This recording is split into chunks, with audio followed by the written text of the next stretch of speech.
Hey everyone, welcome into another PHNX Suns player preview. I'm Lindsey, that's Espo. Ahoy, ahoy. And Espo, today we are going to talk about Elfrid Payton. Yes, a man who there's much less of him than before, not because he's lost weight, but because he cut his hair. So no longer does he have his hair in front of his face. It's a new Elfrid Payton I from miss the the one we're hair. over. I just always thought that had to impact Yeah, a shot, right?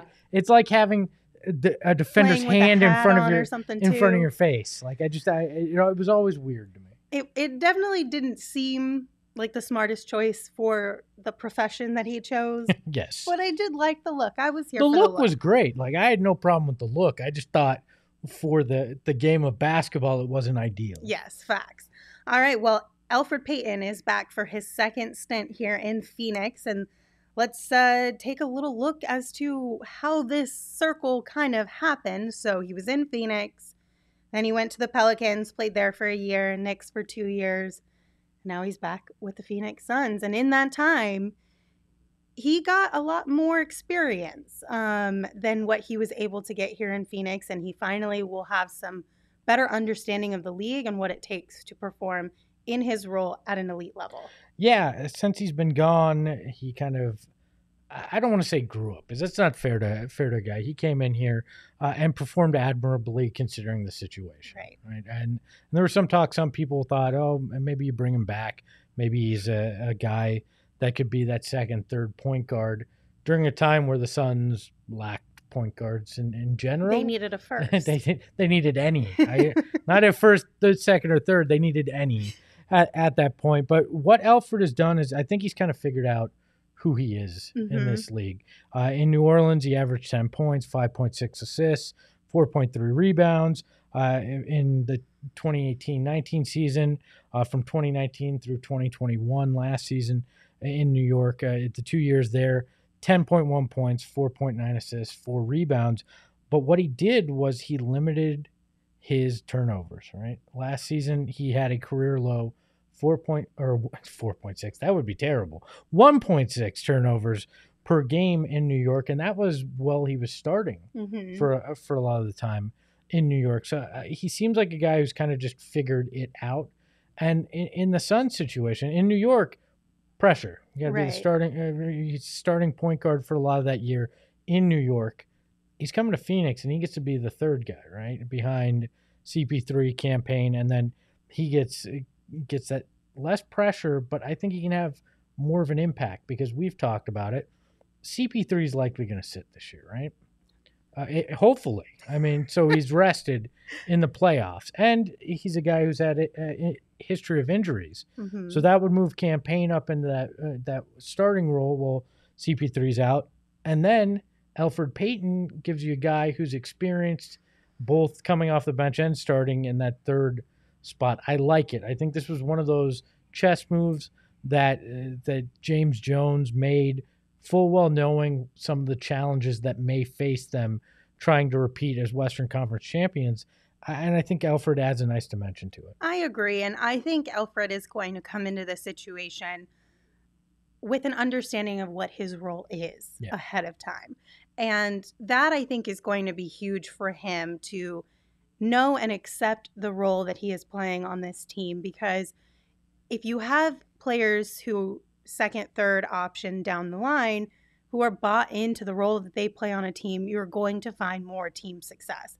And I would guess that Elfrid is at the point in time in his career where he is more inclined to have team success over personal success. Well, and that was the hallmark of last year's Suns team, right? So you expected with any move that Jones made this offseason that'd be the kind of mindset that the guy would have to come in with. And I think you're completely right that Elfrid Payton is at that point in his career where he, like I said, understands who he is, but also with that comes with understanding how you can help a team too. Right. And for me this year, I'd like to see him focused on playmaking and defense over getting his own shots. Well, definitely, because that's, if he winds up having to slide into that backup role at any point, that's what that second unit is going to need, is just that tenacity, ability to set up teammates. And if he's going to take a shot, it's going to have to be very similar to what Campaign did, get to the rim, because that's what made that second unit effective, was having Campaign be able to cut to the rim and either get that layup or connect with his teammates. Elfrid's going to have to do something very similar if at any point he has to step into that role.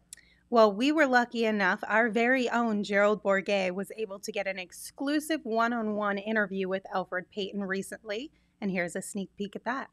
I mean, looking at this Suns team specifically, what are a few things that you kind of want to bring to the table for this group? Just energy. I know it was a short break, so, guys didn't really get to, whatever it is they like to do in the summer. So just bringing that energy, keeping guys on their toes, being competitive, and, just the things that I've learned over my 7 years, just trying to, help as much as I can. And if you'd like to see the rest of that interview, just head on over to gophnx.com. The full interview is available for you there on our website. Gerald always does a great job with that stuff. Always, yes. Like, you and Gerald have that experience of those situations, doing the one-on-ones. I was always awkward at it. Like, there was always awkward. So not that I'm not awkward in group settings either. It is an awkward situation sometimes when you have questions that are like all over the map, and it's like, what's the right order here? But I never called Gerald anyone does a great job. I've never called anyone the wrong name, and I did see other people do that in one-on-one settings. So at least I'll say that's good. That would be really embarrassing. Well, the last portion of this player preview is words from our anonymous scout. So our anonymous scout said Elfrid Payton's strengths are that he now knows the league and has been through it. He's a suitable starting point guard in the NBA. So having him as a second or third option is great for this team. He's a good defensive guard and a big guard, so he can get to the free throw line and can be a matchup problem for a lot of backup guards throughout the league.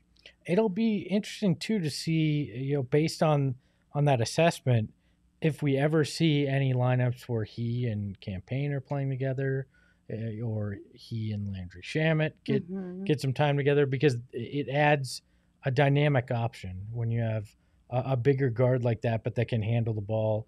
It gives you two guys on the court at the same time that can be that kind of facilitator, and I like that. Monty's always willing to be flexible in his lineup. So we may see more Elfrid during the regular season than you may think for a third string point guard, depending on what that second unit needs. And the weaknesses that were shared, outside shooting. Which go ahead.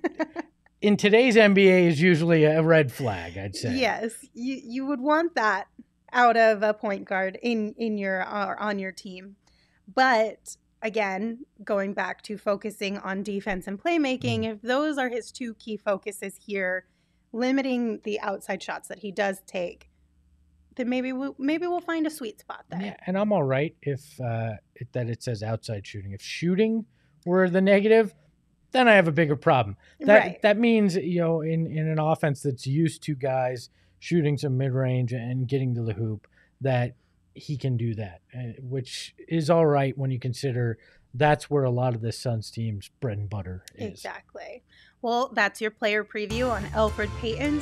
Stay right here for more coming up soon.